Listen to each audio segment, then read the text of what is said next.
की मिठाई इतनी सारी खा ली थी सचिन की शादी की कि फिर वो थोड़ा सा डाइजेस्ट नहीं हुआ। कि तूने शादी की रीति रिवाज से, रस्मों रिवाज से, तो तेरी कहाँ से तेरी बारात आई है, कहाँ तेरी बारात गई है, कहाँ तेरी डोली विदा हुई है, किसने कन्यादान किया है? तेरा जो भाई था उसने भी कन्यादान नहीं किया। देख बहुत सारे लोग ऐसे हैं जो दुबक गए हैं। भाई भी तो गर्भ गुफा में बैठ गए थे। शादी इस तरह के सपने दिखाए थे, एक मतलब अपने उसमें रह के, जो कि जो कर भी सकते थे। बट हमने जब पीछे मुड़ के देखा कि उन्होंने जब बोला कि मैंने भैया इसको वहां जाने की परमिशन ले ली, उस परमिशन में उसका नाम नहीं, साइन नहीं, ठप्पा नहीं, कुछ नहीं, तो हमें तो पहले ही अंदाजा हो गया था कि गरज वाले बादल और होते हैं और बरसने वाले बादल कुछ और होते हैं। जो बादल बरसते हैं वो गरजते नहीं, जो गरजते हैं वो बरसते नहीं। अगर उन्होंने बरसना होता तो उनको बिल्कुल बोलने की जरूरत ही नहीं थी, वो वैसे भी बरस सकते थे। एक दिन पहले हुआ, वो जाके जो है वो कॉल करते हैं पाकिस्तान। अब आप ये देखिए कि कितनी बड़ी मतलब वो है कि उनके साथ कोई इंसिडेंट हिंदुस्तान में हो रहा है, वो पाकिस्तान कॉल करते हैं। किसको करते हैं? अरशद भाई को। अरशद भाई फटाफट से लाइव खोलिए और मेरा इंटरव्यू लीजिए, मुझ पे हमला हो गया है। क्यों? यहाँ के जो वो थे, क्या बोलते, पुलिस स्टेशन थे, वो क्या बंद हो गए थे? क्या यहाँ पे कोई ऐसा पुलिस थाना नहीं था जहां पे जाके वो अपनी शिकायत कर सकते थे दर्ज? या ऐसा कोई पहले तो भाई हमारे साथ अगर ऐसा कोई हादसा होगा तो हम तो इतनी दूर वो फोन करने की बजाय पहले हम पुलिस स्टेशन भागेंगे, अपनी जान बचाएंगे। हमारी अगर हम और आप कहीं से इंजर्ड नहीं हो, आपको एक इतनी सी भी खरोच नहीं आ रखी है, तो आप कैसे बोल सकते हो कि आपकी गाड़ी पे हमला किया गया? या तो आप अंदर हुए थे, या तो ये सोची समझी साजिश है, या तो ये सोची समझी साजिश करवाई गई है आपसे। और आजकल हर किसी गाड़ी का इंश्योरेंस होता है, हर किसी गाड़ी का इंश्योरेंस होता है, तो गाड़ियां हम शोरूम से ला के तोड़ दें, उसी टाइम उसकी कीमत मिल जाती है। तो अगर आपने इस तरह से अगर ये प्रोपोगंडा रचना था तो मेरे भाई आपको इतना नहीं गरजना चाहिए था। इतना जो आप गरजे, उसके बाद आपने जो बहाना लगाया ना, वो डाइजेस्ट नहीं हुआ। क्योंकि मिठाई इतनी सारी खा ली थी सचिन की शादी की कि फिर वो थोड़ा सा डाइजेस्ट नहीं हुआ। कि आपने फिर एक दिन पहले की बात है, दूसरे दिन आप कर सकते थे। क्योंकि ये जो पूरा प्रोग्राम इनका हुआ वो दूसरे दिन हुआ, आपकी गाड़ी पहले दिन इंजर्ड हो गई थी। आपने बोला कि मैं 1000 गाड़ियां लेके जाऊंगा, मेरे पास इतनी बड़ी सेना है, मैं इतने लोगों को लेके जाऊंगा। आप सिर्फ 2 4 5 7 गाड़ी लेके जाते, 1000 गाड़ी नहीं लेके जाते, आप 15 20 गाड़ी लेके जाते, 100 लोगों को लेके जाते, तो हम मानते। और आपको करना भी यही चाहिए था, आपको तो किसी को बताना भी नहीं चाहिए था। और आप वहां पे सीमा हैदर का नाम लेते हैं, तो आपको पक्का पता है कि ये किसने करवाया है, तो उसके बिहाफ पे तो आपको बिल्कुल, सीमा हैदर को आप बोल रहे हैं कि मैं जेल में डलवाऊंगा, तो आपके पास बहुत अच्छा सबूत था।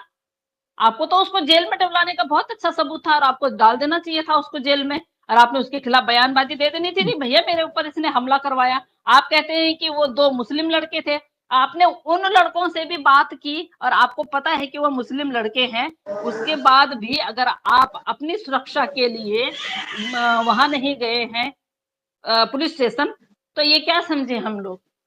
क्या उसकी तरह बेवकूफ समझ, उसकी तरह बेवकूफ बना रहे हैं आप सीमा हैदर की तरह, बिल्कुल या सही। एपी सिंह जी की तरह? एपी सिंह जी की तरह आप बेवकूफ बना रहे हैं हमें। और ये स्क्रिप्ट जो लिखी हुई है वो एपी सिंह जी की है। भाई ऐसी ऐसी बात है, आप ऐसे करिए, आपको इंश्योरेंस मिल जाएगा गाड़ी का, आप दूसरी गाड़ी ले सकते हैं, नया मॉडल ले सकते हैं आप, और जितना कम पड़ेगा मैं हूँ। और ये बात नहीं हुई तो आप बोल दीजिएगा मेरे को, मुझे कोई फर्क नहीं पड़ता है सच बोलने में। अगर सच बोलने की सजा, अगर जैसे जितना सच हम जब से बोल रहे हैं, अगर सच बोलने की सजा अगर गद्दारी है तो ये गद्दारी हम बात करेंगे। सच बोलने से कोई नहीं रोक सकता हमें। या तो फिर इस तरह से वो मत करिए आप। आप कह लें कि बवाल खड़ा किया हुआ था कि वो ये कर देंगे, वो कर देंगे, बल्कि इस तरह से तो उन्होंने मजीद सीमा हैदर को ही एक तरह से सपोर्ट किया ये काम करके। तो और सबसे बड़ा, जब वो चीख चीख के बोल रहे थे किसी प्लेटफॉर्म पे, वो चीख चीख के बोल रहे थे कि सीमा हैदर को मैं जेल करवाऊंगा, मैं उसको बाहर नहीं रहने दूंगा। और किस तरह की भाषा का प्रयोग किया था कि उसको जूते मारूंगा। जब आप एक निश्चित नाम लेके बोल रहे हो कि सीमा हैदर ने मुझ पे हमला करवाया, तो इससे बड़ा सबूत क्या है आपके पास? आप जाइए ना पुलिस स्टेशन में।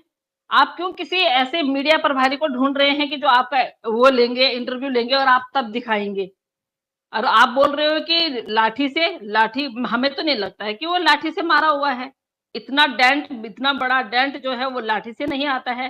शीशे चटकने की आवाज भी, जो शीशा जो चटका हुआ है वो भी एक जगह किसी ने कुछ ऐसे कोई या पत्थर वत्थर मारा है या कुछ किया है, या फिर गैरेज में खड़ी गाड़ी दिखाई क्या आपने? जो गैरेज में ठीक होने के लिए गई थी, क्या आपने वो गाड़ी दिखाई? क्या सच में वो आपकी क्या पर्सनल गाड़ी? वो पर्सनल गाड़ी थी तो उसके साथ में आपके बहुत सारे पर्सनल इमोशन जुड़े होंगे, तो आपने कुछ क्यों नहीं किया? उस दिन नहीं किया आपने, तो बदला लेने के लिए आप उन लड़कों को रखते, उन लड़कों को जिनसे आपकी बात हुई। आप कहते हो एक तरफ कि उन लड़कों से भाई मैंने बात भी की, वो 2 मुस्लिम लड़के हैं, तो आप उनको कहाँ कब के लिए बचा रहे हैं? क्यों बचा रहे हैं? क्यों आप उनको पुलिस स्टेशन नहीं ले गए हैं? ये खुद कह रही है कि जनाब मैंने दूसरी शादी इसलिए की है कि पहली शादी सही नहीं हुई थी, तो अब मैंने प्रॉपर हिंदू रस्म और रिवाज के साथ शादी कर ली हुई है। अंदाज़ा करें आप कैसी बात है। कहती पहले मैंने जो होटल में की थी वो मैंने अकेले की थी, तो अब मैंने दोबारा कर ली हुई है, पहले वाली शादी मेरी सही नहीं हुई थी। अब खुद मान रही है। अगर तूने शादी की रीति रिवाज से, रस्मों रिवाज से, तो तेरी कहाँ से तेरी बारात आई है? कहाँ तेरी बारात गई है? कहाँ तेरी डोली विदा हुई है? किसने कन्यादान किया है? तेरा जो भाई था उसने भी कन्यादान नहीं किया। देख, इसका मतलब तेरा भाई नहीं है। भाई होता तो कन्यादान करता, भाई होता तो कन्यादान करता। और फिर इससे ये पूछा जाए कि भाई तूने वहां शादी भी करी, जैसी भी करी, तो कुछ तो तेरे को ये रहा होगा ना अंदर कि भाई मेरी शादी नहीं हुई। यहाँ पे आके तूने अभी क्या कर दिया? क्या क्या तू क्या दिखाना चाहती है कि ये शादी तेरी वैलिड है? इस शादी को तूने क्या हिंदू परंपरागत, हिंदू जो पारंपरिक शादी होती है, क्या उसके हिसाब से करा है? और दूसरी बात कि जब तेरी शादी हुई तो वो 5 लोग कौन थे जो आपस में लड़के गए तेरे घर से, जिन्होंने बोला कि भैया हमें कैमरे में मत लेना, उनका खुलासा करना तू, अगर तू इतना ही अपने आप को वो समझती है।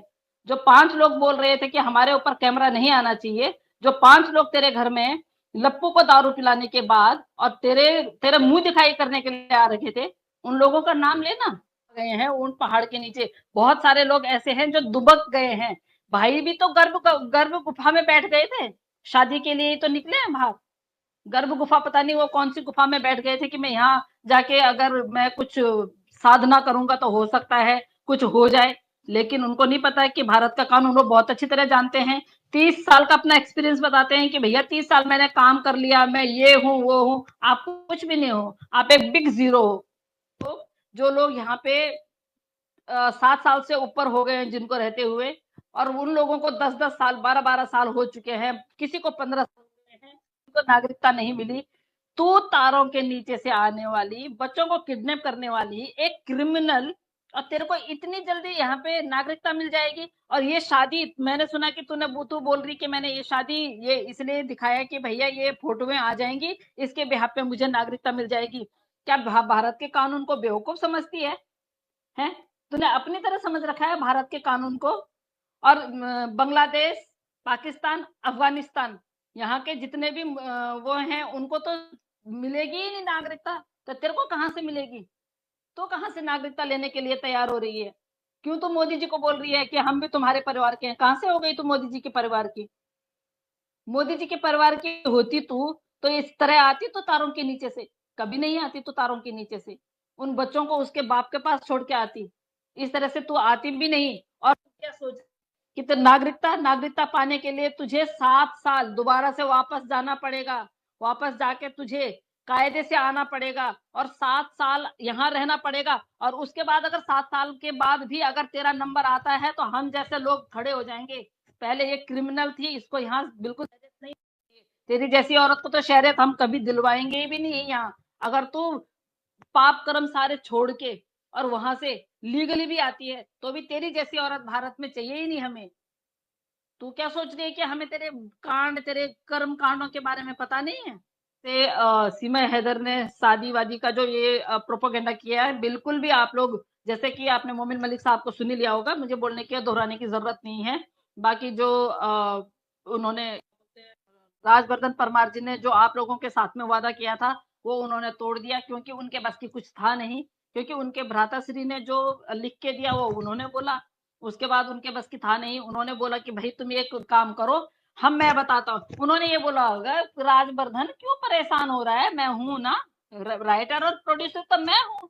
तू गैरेज गैरेज से एक कोई टूटी फूटी गाड़ी लिया और उस गाड़ी को दिखा दे और उस गाड़ी का तो बता। अच्छा, हमारे जैसे इंसान के साथ ऐसा होता तो हम भाई उन लोगों का फोटो भी लेते, उन लोगों का वीडियो भी बनाते, अपनी गाड़ी को तोड़ते हुए भी। पहले तो हम तोड़ने नहीं देते, इस तरह से डंडे नहीं लगाने देते। लेकिन अगर राजवर्धन परमार जी इतने अच्छे थे, उन्होंने अपने सामने गाड़ी भी टूटने दी, अपने आप को खरोंच भी नहीं आने दी, अपने आप पे भी नहीं लगने दी, उन लोगों से बात भी की, उन लोगों ने ये भी बोला कि सीमा हैदर ने हमें भेजा। तो फिर काय का इंतजार कर रहे थे आप? वो तो खुद चल के आपके पास आ जाती। आपको तो कुछ करने की जरूरत ही नहीं थी, आपकी सेना को तो आपको तकलीफ देने की जरूरत ही नहीं थी। अगर कमाल। राजवर्धन परमार जी आप तक अगर मेरी आवाज जाए तो मुझे जरूर, मुझे जवाब दीजिएगा।